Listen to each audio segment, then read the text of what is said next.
আল্লাহ কি বলেছে তোমরা সীমা লঙ্ঘন করো না? তাহলে ডায়াবেটিস একটা সীমা লঙ্ঘন, তাহলে ডায়াবেটিস হইতে আল্লাহর নিষেধ আছে, তাইলে বেশি খাওয়া আল্লাহর নিষেধ আছে। হালাল তৈব শুধু খেতে হবে তা না, 1/3 খেতে আমাদের প্রিয় নবী হযরত মুহাম্মদ সাল্লাল্লাহু আলাইহি ওয়াসাল্লাম আমাদেরকে সর্বোচ্চ সীমা নির্ধারণ করে দিয়েছেন, সর্বোচ্চ সীমা।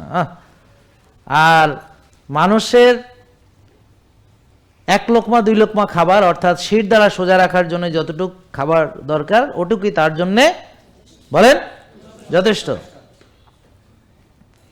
আর যদি সে অনেক বেশি খেতে চায় তাহলে সর্বোচ্চ সীমা 1/3 খাবে। ক্ষুধা লাগলে খাবে, ক্ষুধা থাকতে থাকতে খাওয়া শেষ করবে।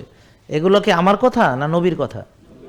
প্রিয় নবী হযরত মুহাম্মদ সাল্লাল্লাহু আলাইহি ওয়াসাল্লাম আমাদেরকে শিক্ষা দিয়েছেন। আমরা যদি তার শিক্ষাকে না মানি তাহলে আমরাই ক্ষতিগ্রস্ত হব। ভাই বোনরা, আমরাই ক্ষতিগ্রস্ত হব। তাহলে আমরা ক্ষতিগ্রস্ত হচ্ছি কিনা?